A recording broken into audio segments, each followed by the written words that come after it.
Well, my name is Joseph Walter Mckenzie.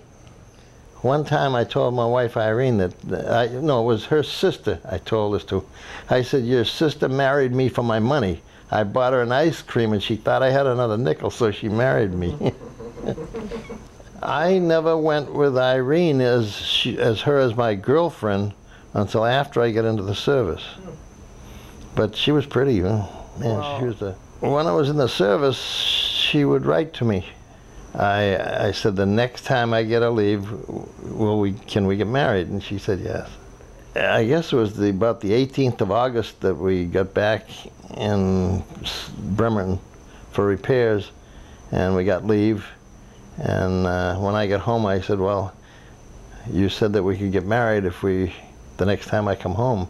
And we got married 10 days later. And when Joey was born, I was in Japan, and at the time, the day he was born, they were signing the treaty on the Missouri and Japan. Well, Joey was a real smart one. When he was born, we were living with our mother-in-law, and there was the whole family. Everybody was, teaching them something, living with adults, a whole house full of adults. You get pretty smart. Then when I got home out of the service, I built a house in Tewksbury, and Paula was born there. And she was a cute little devil. And she had no voice right after she was born. She would make a noise like, ah, ah, and that's her crying. So she was wonderful. We could get a good night's sleep with that. Then in the first house that we built, Kevin was born there, and he was born at the hospital where Teresa worked, Shaw Hospital in Lowell. And he was a big bundle. He was born 3 years after. He was big bundle, and he still is. But he had a good head of hair and everything else. Man, he was big.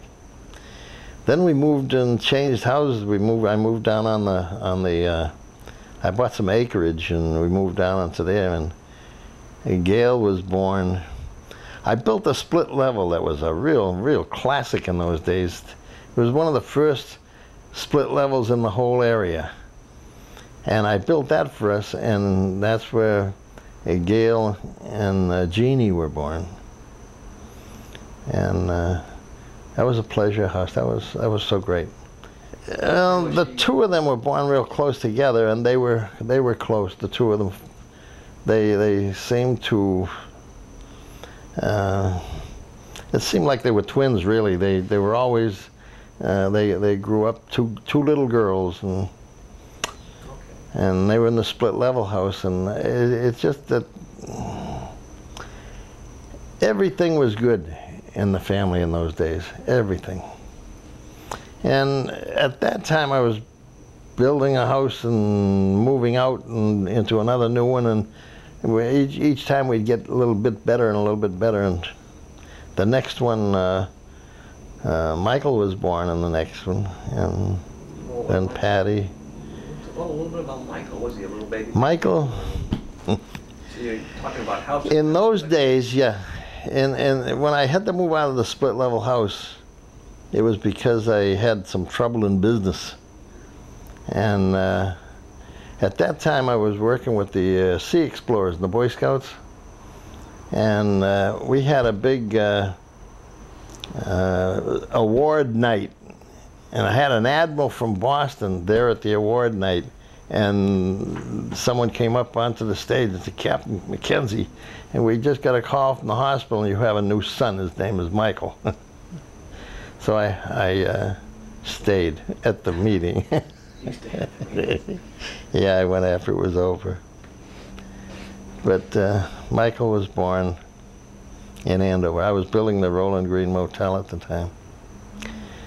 Then Patty was born at the house down by the lake, and that was a beautiful house. That was one of the best.